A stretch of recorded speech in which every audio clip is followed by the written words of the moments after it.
জয়গুরু বন্দে পুরুষোত্তমম। আমার প্রিয় পরমের আতুল শ্রী পাদপদ্মে শতকোটি প্রণাম জানিয়ে আজকের ইষ্ট প্রসঙ্গ শুরু করছি। আপনাদের সবাইকে আমার আন্তরিক আনন্দিত জয়গুরু। ঠাকুরকে পেয়ে ধন্য আমরা আচার্য পরম্পরা পেয়ে। জীবনটাকে সুন্দর থেকে সুন্দরময় করে তোলার জন্য ঠাকুর দিয়ে গেলেন আচার্য পরম্পরা, যাতে আমরা পথভ্রষ্ট হয়ে না পড়ি। তাই তিনি দিয়ে গেছেন আচার্য পরম্পরা। আমাদের আচার্যদেব করে করিয়ে শিখিয়ে দিচ্ছেন কিভাবে চলতে হয়। প্রতিনিয়ত আমরা বিভিন্ন সমাধান পাচ্ছি। এমনই একটি ঘটনা আজকে বলবো, কারণ তিনি সূক্ষ্ম ঠাকুর যেমন বলে গেছেন, ঠাকুরের কথাগুলোই তিনি আরও মনে হয় সহজ সরল করে আমাদেরকে ধরিয়ে দিচ্ছেন। এই করে যদি তোমরা থাকো, তাহলে সবাই ইষ্টের কোলে থাকবে, সবাই মঙ্গলের কোলে থাকবে, সবাই আমরা ভালো থাকব। দেখুন, আজকে যে বিষয়, যে আমরা খাওয়ার শুরু করার আগে কি করতে হবে, কোনো কাজে হাত দেব, কেউ পরীক্ষা দিতে যাচ্ছে, কেউ কোনো নতুন কোনো কাজ করতে যাচ্ছে, যে কোনো কাজে বা যে কোনো দৈনন্দিন যে রুটিনের মধ্যে কাজগুলো পড়ে, সেই কাজগুলো যখন আমি হাত দেব, তার আগে আমাদের করণীয় কি, সেটাই আজ আলোচনার বিষয়। আমি এটা আলোচনা পত্রিকা থেকে পাঠ করছি, আজি হাম কি পেখলু, এই পাঠটা থেকে। সবাই ধৈর্য সহকারে পুরোটা শুনবেন, অনেক কথার প্রশ্ন আপনারা পেয়ে যাবেন। আসামের গৌহাটি থেকে এক মা এসেছেন মেয়েকে সাথে নিয়ে। বর্তমানে মেয়ে MBA পড়ছে। সে সব কিছুতেই নার্ভাস, অল্পতেই দিশাহীন হয়ে পড়ে, কি করবে ঠিক করতে পারে না। শ্রী শ্রী আচার্যদেব, একটা কথা হচ্ছে, যখন নির্ভরতা থাকে না, তখন নির্ভয় হয়ে বাঁচা যায় না। একটা ছোট্ট কথা ঠাকুর বলেছেন, ভাববার তুমি কে, ভাববার যিনি ভাবছেন তিনি। শুনেছ কথাটা? তাহলে তুমি যদি নির্ভর করতে পারো, তবেই নির্ভয়ী হয়ে উঠবে। ঠাকুর ধরেছি, কিন্তু আমি আমার মালিক, এই ভাবনাটা মনের মধ্যে সবসময় চলে। আমরা ঠাকুর ধরেছি ঠিকই, ঠাকুরকে মালিক বলছি ঠিকই, কিন্তু অনেক সময় আমরা নিজেরাই মালিক হয়ে যাই। তাহলে কিভাবে চলবে? দুশ্চিন্তার পেছনে সবসময় আরও একটা জিনিস খেয়াল করবে, মনের মধ্যে দ্রুত গতিতে যা কিছু চিন্তা আসছে, সবই নিজের অহংকে নিয়ে। নিজেকে নিয়ে এত ধ্যান করাই যদি জীবনের লক্ষ্য হয়, তবে তুমি ঠাকুরের কাছে কেন এসেছো? আমরা নিজেকে নিয়ে ধ্যান করি। ঠাকুর বলেছেন সবসময় আমরা যেন ঠাকুরকে নিয়ে ভাবি, সৎ ভাবি, ইষ্ট ভাবনায় আমাদের থাকতে হবে। কিন্তু তা না করে আমরা নিজেকে নিয়েই ব্যস্ত থাকি, নিজের কথাই ভাবি। তাই কিন্তু সব কিছু জীবনটা এলোমেলো হয়ে যায়, পথ খুঁজে পাই না। এই যে ঠাকুর বলেই গেছেন আচার্যদেব, সেটা আমাদের আবার বললেন যে ভাববার তুমি কে, ভাববার যিনি ভাবছেন তিনি। এই কথাটাকে আমরা ভুলে যাই। কেন ভুলে যাই? কারণ পুরোপুরি 100 ঠাকুরের সাথে আমরা যুক্ত হতে পারিনি বলেই আমরা মাঝে মাঝে ভুলে যাই। এটা কিন্তু চরম সত্য। এটা হলে ভেবেছ কখনো বিক্ষিপ্ত চিন্তাগুলোর ধরন কেমন হয়? এটা হলে কি হবে, এটা যদি হয় কি হবে, যদি না হয় তাহলে কি হবে? আর এই চিন্তাগুলি কোনো বাস্তবতার উপর আধারিত থাকে না, সবটাই হচ্ছে একটা অবাস্তব কল্পনার ফসল। কারণ মনটা এই মুহূর্তের মধ্যে সীমাবদ্ধ নয়। ধরা যাক এখন 11টা 45, মনটা এই মুহূর্তে নেই, সে চলে গেছে 12টা 15-তে, মানে 12টা 15-তে, মানে ওই যে কি হবে, এটা করেছি এরপরে কি হবে। তাহলে ঠিক এই মুহূর্তটা, যেমন এই যে আপনারা ইষ্ট প্রসঙ্গটা শুনছেন, আমি বলছি আপনাদের ওই সময় আপনাদের ঠিক সেই মুহূর্তটা, আর আমি যে এখন বলছি আমার সেই এই মুহূর্তটা, আমাকে ঠিক এই মুহূর্তটার কথাই আমাকে ভাবতে হবে। আপনারাও এখন ইষ্ট প্রসঙ্গ শুনছেন, ঠিক ইষ্ট প্রসঙ্গটাই মন দিয়ে শুনতে হবে, এই মুহূর্তটার কাজে লাগাতে হবে।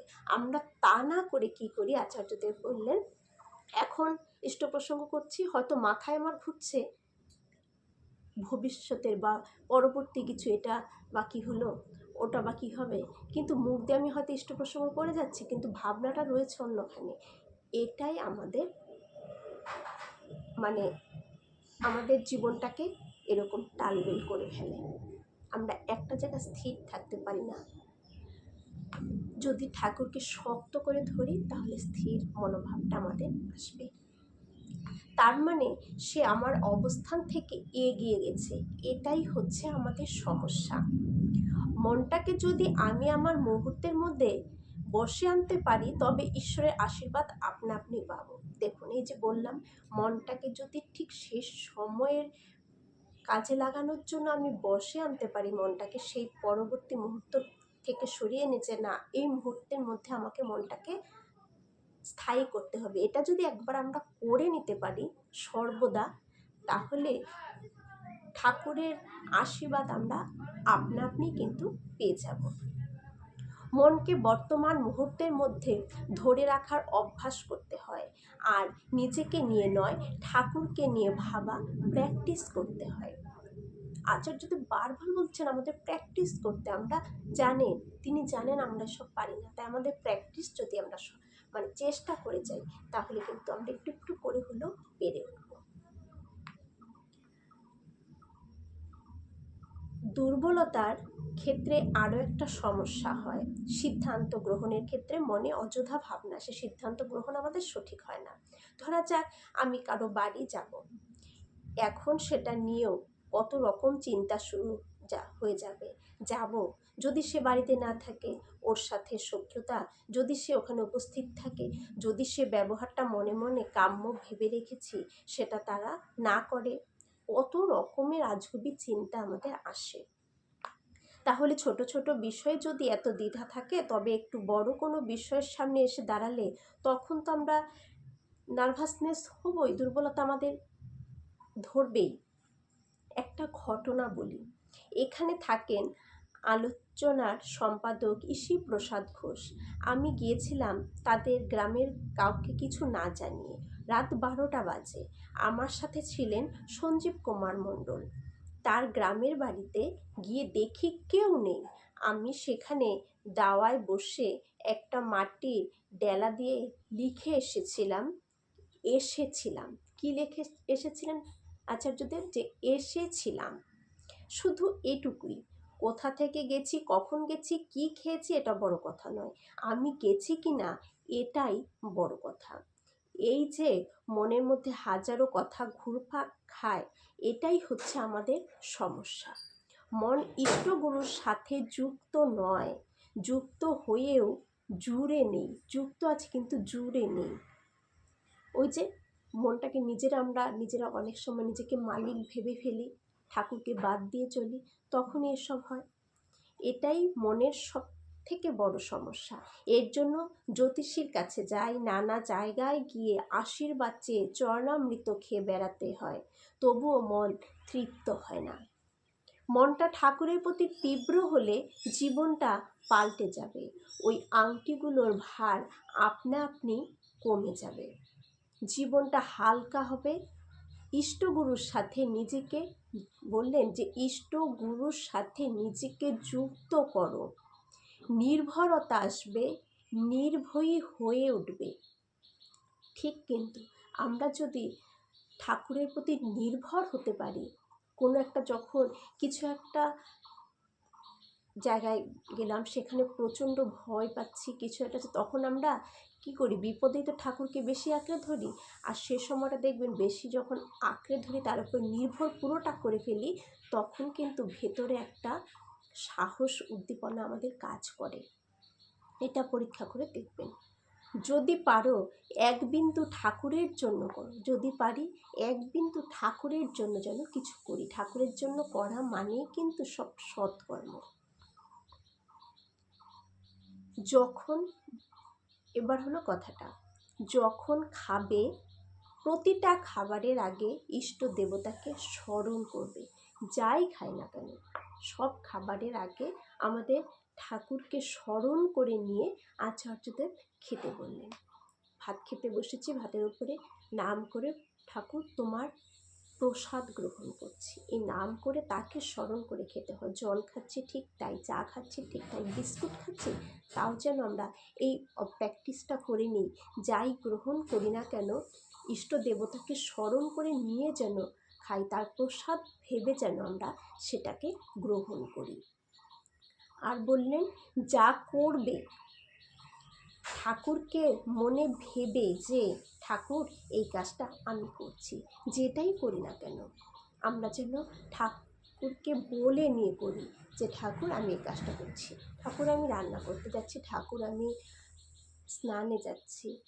আচার্যদেবের অনেক কথা আচার্যদেব বলে থাকেন যে বাথরুমে কি আমি একা রয়েছি, না আমার সাথে ঠাকুর রয়েছেন।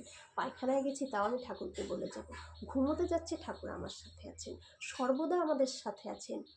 এটা আমাদের ভাবতে হবে, ফিল করতে হবে, নইলে কিছুই পাওয়া যাবে না, বুঝতে পারবো না ঠাকুরের অনুভবটা আমরা, তাহলে না হলে কিন্তু বুঝতে পারবো না। তাই বললেন যখন খাবে প্রতিটা খাবারের আগে আমরা যেন ইষ্ট দেবতাকে স্মরণ করে খাই।